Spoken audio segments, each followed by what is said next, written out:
Hello friends, welcome back to my another video. Friends, आज की video में हम जानेंगे तुलसी पूजन के समय हमें कौन सी गलतियां नहीं करनी चाहिए। हिंदू धर्म में तुलसी को बहुत ही पवित्र व पूजनीय माना जाता है। वास्तु में भी तुलसी को सकारात्मक ऊर्जा प्रदान करने वाला पौधा कहा गया है। धार्मिक मान्यताओं के अनुसार जहां पर तुलसी का पौधा लगा होता है और प्रतिदिन उनकी पूजा की जाती है और उनको जल से सींचा जाता है, वहां पर सदैव भगवान विष्णु और मां लक्ष्मी की कृपा बनी रहती है।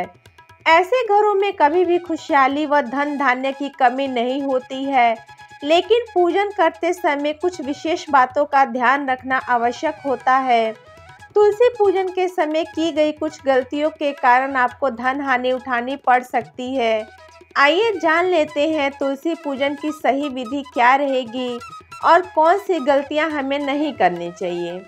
यदि आप प्रतिदिन तुलसी पूजन करते हैं और जल चढ़ाते हैं तो इस बात का विशेष ध्यान रखें कि रविवार के दिन तुलसी में जल ना चढ़ाएं। यदि आप शाम के समय पूजन कर रहे हैं तो इस बात का ध्यान रखें, तुलसी को दूर से ही प्रणाम करें।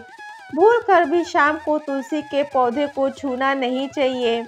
अक्सर हम लोग तुलसी में जब दीपक जलाते हैं तो आसन नहीं देते हैं, लेकिन तुलसी में दीपक जलाते समय अक्षत का आसन देना आवश्यक होता है। मान्यता के अनुसार महिलाओं को तुलसी पूजन करते समय बालों को खुला नहीं रखना चाहिए। अन्य पूजा अनुष्ठानों की तरह तुलसी पूजा करते समय भी बालों को बांध कर ही रखना चाहिए।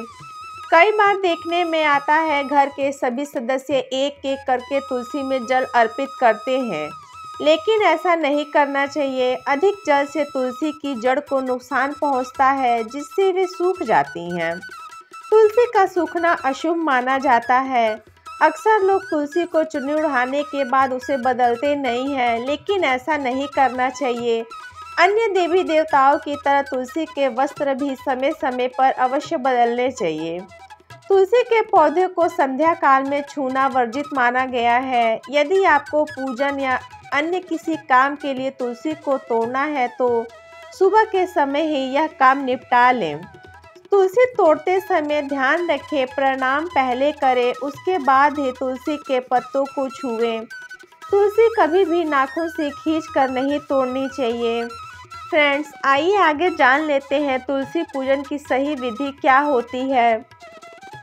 प्रतिदिन प्रातःकाल उठकर स्नान आदि के पश्चात पूजा घर में पूजन के बाद तुलसी को जल अर्पित करें। तुलसी के नीचे हमेशा गाय के शुद्ध घी का दीपक ही जलाएं। इसी के साथ नियमित रूप से संध्या के समय भी तुलसी में दीपक जरूर जलाना चाहिए। तुलसी में दीपक जलाने के साथ ही तुलसी में जल अर्पित करके परिक्रमा अवश्य करनी चाहिए। तुलसी का पौधा गुरुवार के दिन लगाना शुभ माना जाता है। इसी के साथ कार्तिक का महीना भी तुलसी लगाने के लिए बेहद शुभ होता है। शरद पूर्णिमा से कार्तिक मास आरंभ हो जाते हैं। इस समय तुलसी पूजन का विशेष महत्व होता है।